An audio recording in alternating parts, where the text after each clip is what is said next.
Hello, welcome or welcome back to my channel. My name is Nasiah V and we're about to discuss some books, okay? We're going to be doing a February reading wrap-up / a March TBR. In February, I put on my TBR that I wanted to read 2 books.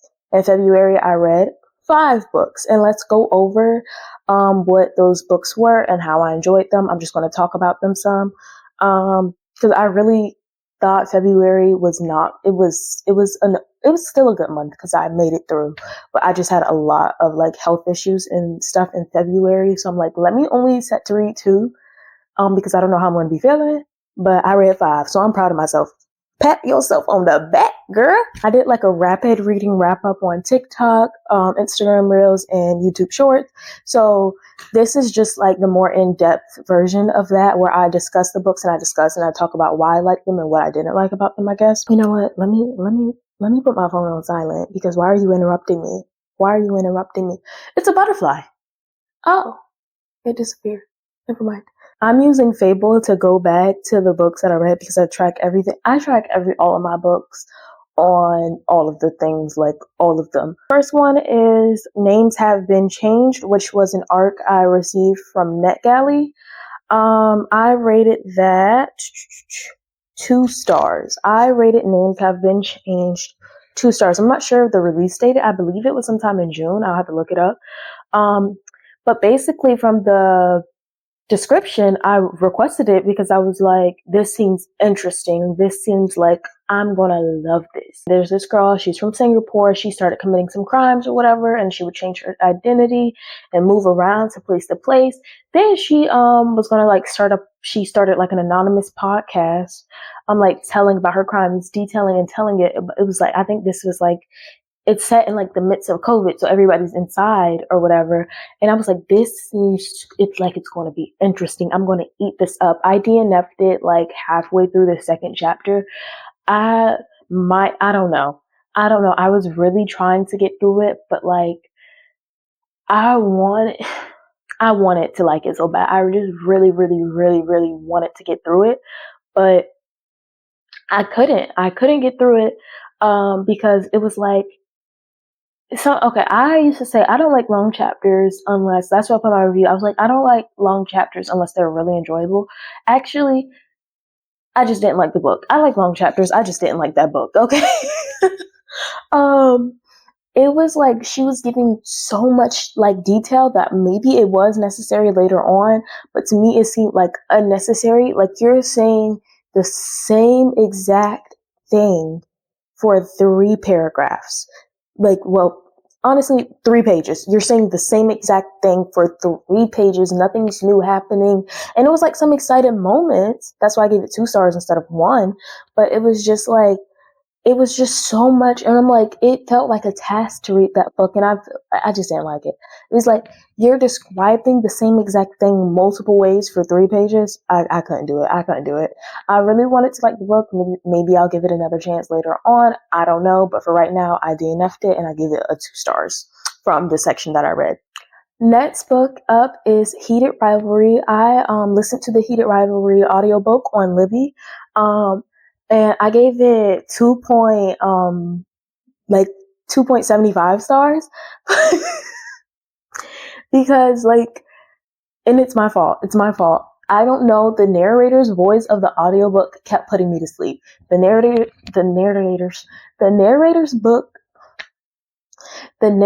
voice on the audiobook kept putting me to sleep. So it's just like, maybe I need to read the physical book, because I always say I'm not an audiobook person, but I don't know, maybe I am. Maybe I need to find the right audiobook for me. I just listened to a couple of other audiobooks and we'll get into that later. But maybe I am an audiobook person, but I just haven't found like I need to find like the right narrator, and they need to have like a really good narrator. He was a great narrator. But his like voice was so soothing, it kept putting me to sleep. So that's the but the parts I did actually listen to and comprehend, I did enjoy. Some of it was just like, oh, it was like okay. It wasn't like a book that I loved, but it was okay. It wasn't like something like whoa, you know what I mean? But it was like I had to keep going back and listening and rewinding back because I kept falling asleep. And I'm like, why is this putting me to sleep right now? Like now, like if I'm ever having a sleeping problems, I'm just going to go to the Heated Rivalry audiobook and put it on because that man's voice kept putting me to sleep. Next book I read was Nappily Ever After. Oh my gosh, Nappily Ever After. I have a video about this book alone. This book deserved its own video for how much I hated it. It's the I hated this book video on my channel. I could not stand that book. She was so male-centered. I gave it 1.75 stars. It was just like she was so male-centered and so annoying, and I just couldn't do it. I couldn't do it. She was just so annoying. And I was like, this is supposed to be like a self-growth journey. You're supposed to reflect, learn to love yourself. This is why you did the big chop, why you cut all your hair off. Her male-centeredness never left her. She never grew from that. And I'm like, okay, some people don't grow that way. Some characters aren't meant to learn something new. But no, literally in that book, she was supposed to be learning something new. But what did she learn? Zilch. Zero. Nothing. Nada. She ain't learned a damn thing. And it irritated me so much. Oh, the butterfly's back. It just irritated me that she was not learning and like truly loving herself. Like the moment I thought, I was like, okay, here it is. It just took a while for us to get there. She's about to learn. She didn't. She called that man again. She called that man again. He ain't. But that book irritated me so much. I hated it. I hated that book. And hate is a strong word, but I do not like that book. I do not like that book at all. I do not like that book. If y'all really want to know how I feel about that book, I went on like a whole rant, a whole yap session. You can go watch that video if you want to know like my more comprehensive like thoughts on it. A love song for Ricky Wilde. Y'all saw me reading this and the video, because this video is not going to be up today. Today is what it is, March 2nd. It's March 2nd. I'm supposed to post a video today. I'm not done editing it. I only have like 5 minutes left to edit of it. The video that's going to be up on March 2nd. I only have 5 minutes, maybe even less, maybe 3 minutes left to edit, but I just didn't. I don't know why I didn't. Don't ask me that. I don't know. I just didn't. Okay. But after I'm done filming this one, I'm going to finish editing that and then upload it, to YouTube. So that's the video that, I read a love song for Ricky Wilde in that 24-hour reading challenge video. As y'all can see, just go watch because I ain't do a good job. But I loved A Love Song for Ricky Wilde. Love Song for Ricky Wilde was such a moving, touching story to me. I really want to talk in depth about this one here because this one I loved. I'm going to try to give as minimal. I'm going to try to give as minimal spoilers as possible. I'm trying to give no spoilers at all. But it was just such a great story. It was so moving. I just really related to Ricky a lot. And I don't have to relate to every character in the book, and I don't have to always relate to the main character, but when you do relate to a main character, it makes the book even more special to you sometimes.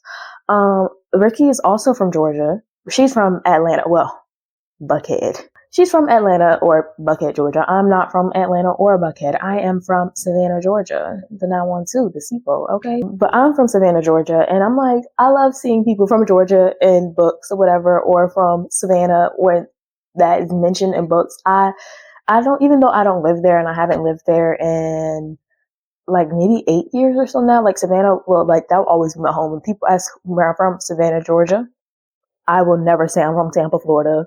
I live here, but I'm not from Tampa. 8th grade, I moved to Tampa.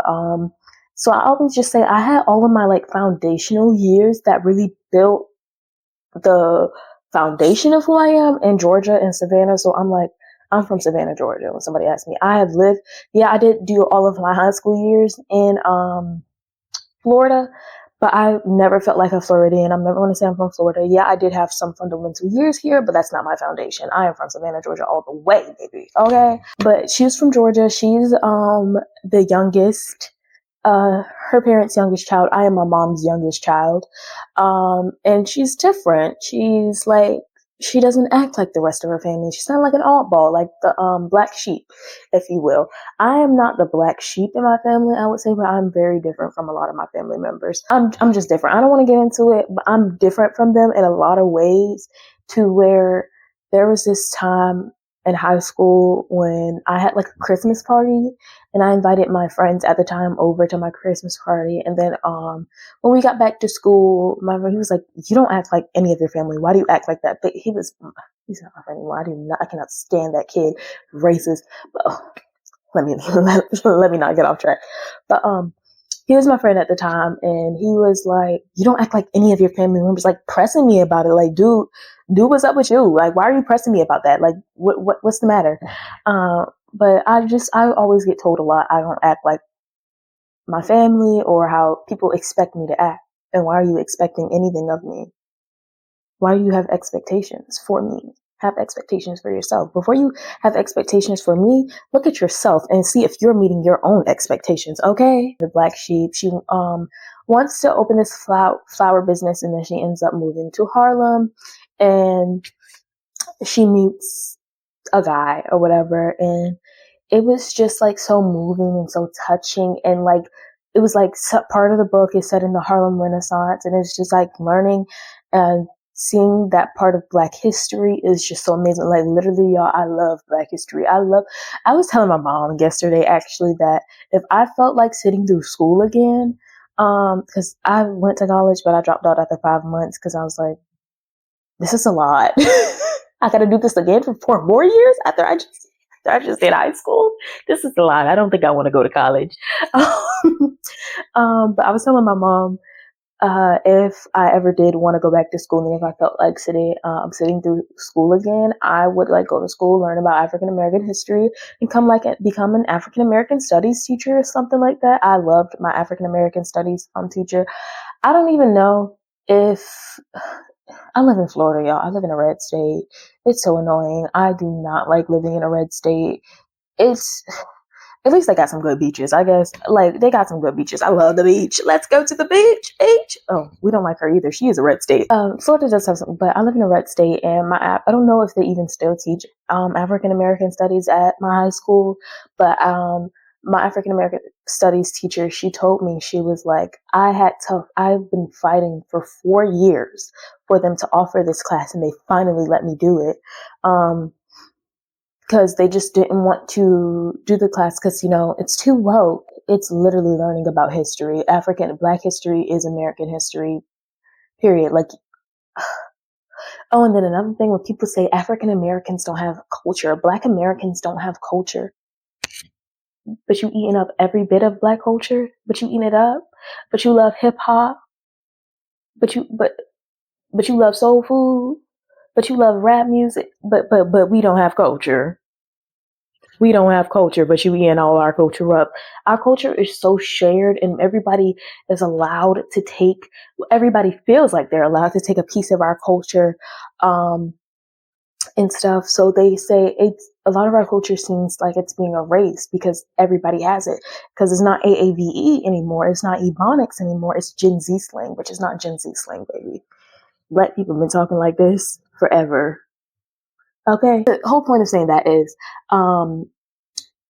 it was like part of it set in the Harlem Renaissance, and I love Black culture. I love Black culture. I love Black history, and it's just so fun to read about and to see. Like, literally, I was watching Aretha, this book, even though Aretha isn't Harlem Renaissance, but I watched the Aretha Franklin movie. I was about to watch a Dorothy Dandridge movie. I actually do need to watch James Baldwin's movie. I was just watching all the Black history stuff I can find, all the Black celebrities in our time, these people who did so much for my culture. I was like,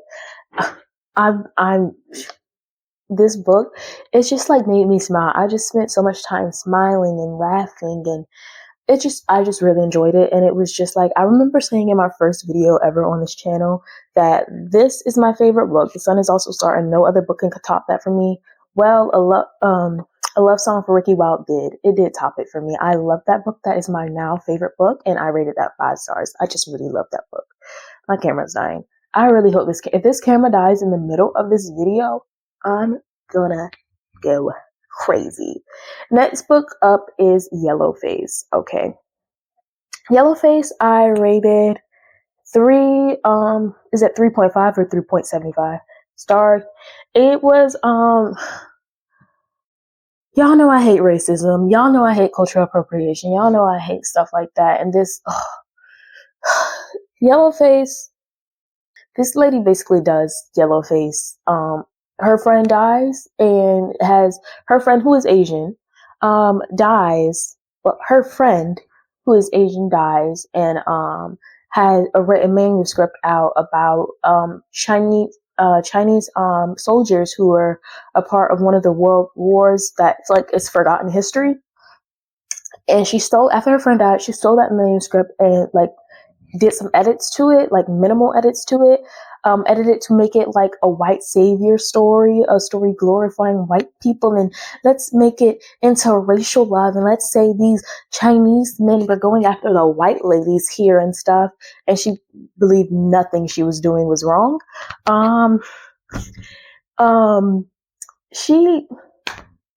She passed that off as her own and stuff, and it really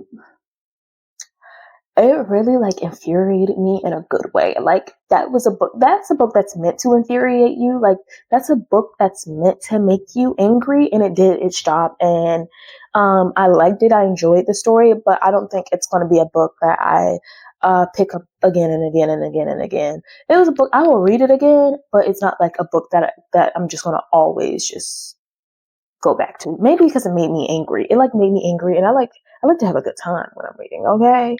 Yellowface was the last book that I read for the month of February. So now let's go on to our March TBR. I'm actually going to stop the camera and change the battery because the battery's dying. Like, why are you dying? That's not allowed. Okay, just realized all of my batteries actually only have 2 bars on them. I think after my 24-hour reading challenge, I forgot to charge all of them. So I'm just going to try to be as fast as I can and tell y'all what's on my TBR. For March, I have 4 books on my TBR. I'm going to go over what the 4 books I plan to read in March are. Up first, I have The Scoop, which is an arc I received from Grand Central Publishing after I emailed them and requested it. And I'm so happy they sent this to me. It comes out to the public on April 21st. Basically, a lady who works in like tabloid journalism. And it's kind of like endless, like same old until she gets into like, she reports something about a pop star, and that kind of like starts like a cycle or something. So I read the blurb and I was like, I need this book, and I'm so happy. Thank you so much to Grand Central Publishing for sending me this book. I'm sure I'm going to love it. I've already started it. I've only read the prologue so far, but I'm pretty sure I'm going to keep reading this today, and I might finish it today. Up next, we have Daggermouth. Daggermouth, if you've heard about Daggermouth, if you haven't heard about Daggermouth, where have you been? I don't know. I'm on Threads. If y'all don't know this, because I'm saying this because I didn't know this. If y'all don't know this, the book community on Threads is huge. If you want to connect with more people in the book community and you want to see more indie authors, more trad authors, just book creators, book lovers, you need to be on Threads. Get on Threads because there's a huge book community on Threads that I did not know about until I decided to start making book content. I was like, let me get on Threads and see what Threads is about. And I discovered, like, I found out there's so many bookish people on Threads, and I'm like, I found my place. From Threads, I found out about Daggermouth. I've heard like good things about this story. It's like a true enemy to lovers story, like true to like where she meets him. She's literally trying to kill him. Like like, I'm not joking. Like she's literally trying to kill him. It's like true enemies. It's true enemies to lovers. Everybody loves this book. And I'm sure I'm going to love it just as much. So I'm so excited to dive into it. It is scary though, because I'm like a 350 page book girly. This has like over 500 pages, I think. This is a thick book. And, she just signed like a 7-figure deal. And that's such a big deal. I bought the indie cover copy from Books A Million while they still had some in stock. I have Daggermouth. That's also something I plan to read in March. March is also a really busy month for me, so I feel like this is the month I should have put two. This is the month I should have put. Oh, dang! I'm at one bar. This is the month I should have put 2 books on my TBR, but I didn't. I put 4 books on here, and this is a really busy month for me. We're gonna roll with it though. We're gonna roll with it. Up next, I have Deadly Ever After, which is a romantasy. Romantasy isn't a genre I typically go for, but I want to get into romantasy more, so I decided I'm gonna read this. I got this while I was in DC from a Black-owned bookstore, a Black indie bookstore called Mahogany Books. Is in the National Harbor, and I picked this up from there. But the other book I have is Just Friends by Haley Pham. I do not have it with me today because today is March 2nd, and I believe the book releases tomorrow, March 3rd, and I pre-ordered it. So I used to watch Haley Pham on YouTube before she was doing book content. So I was like, when I found out she was writing a book, I was like, let me buy this. let me figure out what this is about. I love a good romance novels. I just really want to see what her book is like, and I'm curious. You know, curiosity killed the cat, but satisfaction brought it back. So, yeah, I'm going to read that. Those are the 4 books I have on my TBR this month. Thank you so much for watching this video. I'm going to have to speed run through this because my camera is literally dying. It's dying as we speak. Okay, so thank you so much for watching this video. I hope you enjoyed. Make sure you like, subscribe, comment what else you want to see from me. I'm also writing my own novels. If you want to see more writing content, let me know. If you want to see more reading content, let me know. Just let me know in the comments. Like the video, subscribe, share it. I have other socials as well on the screen. It's going to be somewhere on the screen. All of my other socials, they're all at nasiah V. I'm going to put that on the screen, and I'll see you in my next video. Bye-bye.